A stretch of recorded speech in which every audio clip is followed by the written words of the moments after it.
आदेक मेरा पाकिस्तान में तमाम दोस्तों को अस्सलाम वालेकुम। दोस्तों, आज हम बहाउद्दीन ज़िक्रिया यूनिवर्सिटी मुल्तान में department of mass communication and media studies में मौजूद हैं, जहां पर हमारे साथ फर्स्ट ट्रांसजेंडर मिस ज़री वो हमारे साथ मौजूद हैं। बहुत खुशी की बात है कि ट्रांसजेंडर्स में से यूनिवर्सिटी लेवल पर आना और फिर स्पेशली मीडिया स्टडीज़ का इंतखाब, ये एक बहुत ही खूबसूरत, बहुत अच्छा इंतखाब है और ख़ुशी की भी बात है कि आज मीडिया के इस दौर में जो है ट्रांसजेंडर्स, उनका भी इंटरेस्ट मीडिया स्टडीज़ की तरफ बढ़ रहा है। और इसके लिए सबसे पहले ज़री, अस्सलाम वालेकुम, कैसी हैं आप? अच्छा,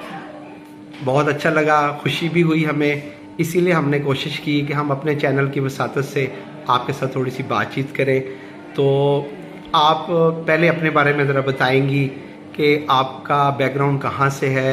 और फिर ये कैसे ये शौक़ पैदा हुआ कि आप मुल्तान में मीडिया स्टडीज़ डिपार्टमेंट का ज्वाइन करें और यहाँ पर आएँ और अपनी स्टडी को कैरी ऑन करें। अगर मैं बात करूँ अपने जर्नी की, तो जर्नी तो मैं समझती हूँ मेरी सिंध के एक शहर मेहराबपुर से हुई थी। यहाँ की गला मंडी एशिया की सबसे बड़ी गला मंडी है और वहाँ से मेरा ताल्लुक़ है मेहराबपुर से। मेहराबपुर से मैंने अपनी ज़िंदगी के 17 साल मैंने वहाँ बसर किए और उसके बाद मैंने देखा कि फैमिली जो है वो एजुकेशन भी मुझे दिलवा रही थी, स्किल्स भी दिलवा रही थी, डिजिटल स्किल भी, लेकिन एक सपोर्ट सिस्टम नहीं था कि एक इमोशनल सपोर्ट सिस्टम हो जिसके बायस मैं अपने ही जेंडर को लेकर अपनी चीज़ों को आगे बढ़ा सकूँ। क्योंकि मैं समझती हूँ कि अगर एक घर में जो है कोई एक बच्चों से डिफरेंट कोई बच्चा या माजूर या फिर कोई ऐसा बच्चा पैदा हो जाता है जो बाकी सबको थोड़ा मुख्तलिफ नज़र आता है वो इंसान है, तो शायद हम उसके लिए थोड़ी चीज़ें मुख्तलिफ कर देते हैं।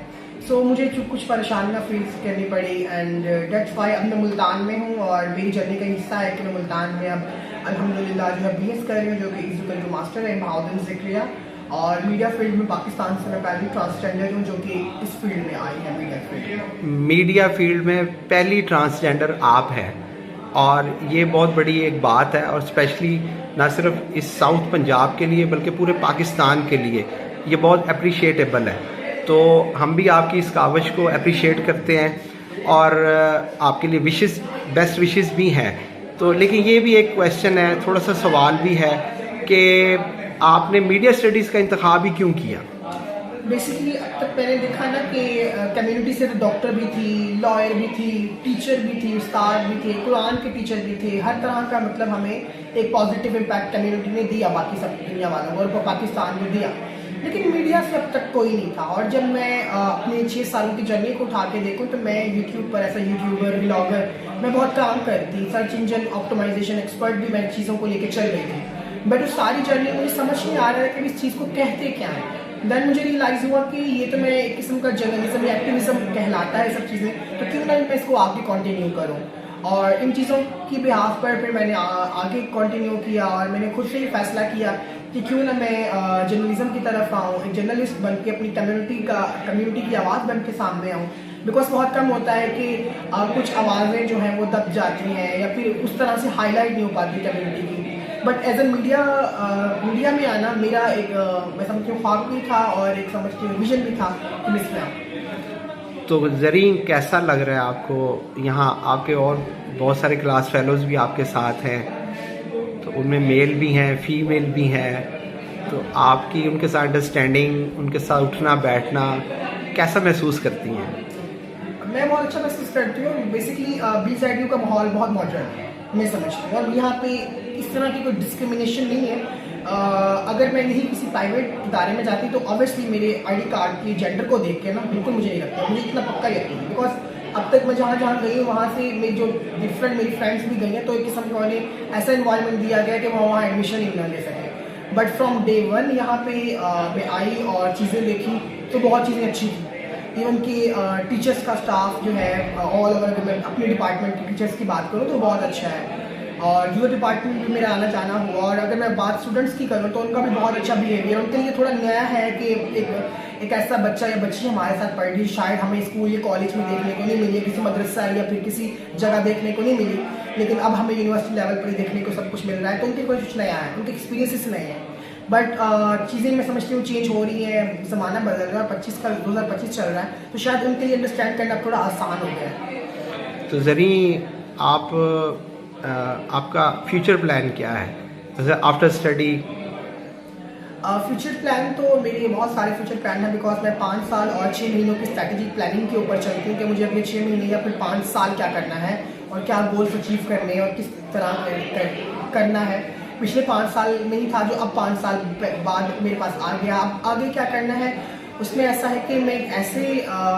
पसंदीदा न्यूज़ चैनल पर आऊँ जो कि मेरे पेरेंट्स का पसंदीदा न्यूज़ चैनल हो और डेली रात को जैसे 9 बजे 8 बजे वो सुनते हो हेडलाइन, और उसमें मेन हेडलाइन में मैं आ रही हूँ और न्यूज़ कास्टर के तौर पर सामने आऊँ एंड लाइक उनको रियलाइज़ हो कि एक हमारी जो है बच्ची या बच्चा जो वो मुझे समझते हैं या जिस भी तरह मुझे वो अंडरस्टैंड करते हैं वो देखें और वो खुश हों कि एज अ ट्रांस वो सामने आई है और सब कर रही है। अभी तक थोड़ी एक्सेप्टेंस कम है बट उस लेवल पे नहीं है कि जिस तरह एक बेटी या बेटे को दी जाती है, इस तरह बेटे को प्रेफरेंस दी जाती है, लेकिन ट्रांसजेंडर के लिए तो बेटी से भी कम हो जाती है। डोंट नो वाई फ़र्क क्यों, लेकिन वो एक ख्वाब है कि उस हेडलाइन पे आना और न्यूज़ कास्टर बनना और एक पीक पॉइंट पे जाना, वो मेरा ख्वाब है। और वालिदैन कहें कि ये तो हमारी बेटी है, देखो आज कितने बड़े चैनल पे बैठी है। नहीं देखिए, आपकी जो बेस है ना वो फीमेल ट्रांसजेंडर है या ऐसे ही है, तो आप इस कंफ्यूजन से तो आई थिंक सो आपको शायद खुद को भी निकालना होगा कि सोसाइटी मुझे किस तरह लेती है, क्योंकि अब आप you have decided I think so कि क्योंकि आपका जो आईडी कार्ड इशू हुआ है उसके ऊपर भी फीमेल ट्रांसजेंडर ही है, तो इसलिए आप मेरा ख्याल इस वाले से वरी नहीं होना चाहिए कि आपको सोसाइटी किस तरह लेगी, वो आपको इसी एंगल से ही देखेगी। तो ये खैर अच्छी बात है कि आपका ये एम है कि आप नेशनल मीडिया पर आना चाहती हैं और कुछ करके दिखाना चाहती हैं। तो अगर आपको एक्सपोजर मिले बाहर के मुल्क जाने का तो फिर आपको इस बारे में क्या ख्याल है? हमेशा के लिए या शायद फॉर द टाइम बीइंग या फॉर एवर, कुछ भी हो सकता है। दिल मैं समझ के बड़ी मुश्किल से मेरा दिल लगा पहले तो मुल्तान में। एक तो मुझे जो है स्पिरिचुअलिटी चीज़ों से बहुत ज़्यादा प्यार था, that's why I choose the Multan. अगर बाहर का मौका मिलता है मैं कभी परमानेंट नहीं रह सकती वहाँ, मेरा जहाँ तक मेरा ख्याल है, क्योंकि मैं एक तो अपने मुल्क से मेरा इतना लगाव है, यहाँ की चीज़ों के कल्चर से मुझे बहुत लगाव है, तो मुझे नहीं लगता कि मैं वहाँ कभी रह सकती हूँ। और अगर हाँ कोई मौका एक्सपोजर का मिला या फिर मुझे कोई अपनी फेलोशिप पे जाना है या फिर किसी ट्रेनिंग या कॉन्फ्रेंस पे जाना है to represent my country, to represent my department या यूनिवर्सिटी, सो ऑब्वियसली मैं ये करूँगी, और बट एक सर्टन टाइम के लिए for the time being, certain time के लिए। ठीक हो गया, बहुत अच्छा, बहुत शुक्रिया आपका, थैंक यू वेरी मच ज़री, आपने हमारे साथ गपशप की, और यकीनन आपके ये जो व्यूज़ हैं ये सारी दुनिया देख भी रही है और आपको एक लार्ज एंगल में जो है ना हम भी देख रहे हैं कि, और मैं साथ में ये दुआ भी करता हूँ कि अल्लाह ताला आपको वैसे ही आपकी तमाम वो दुआएं पूरी करे, ख्वाहिशें पूरी करे जो आप चाहती हैं। तो इसी के साथ मैं अपने नाजरीन से इजाज़त चाहता हूँ। इंशाअल्लाह ताला ज़री अभी इधर ही है 4-5 साल, फिर हम इंशाअल्लाह कभी इनके साथ फिर किसी और मौके पे भी ज़रूर मुलाकात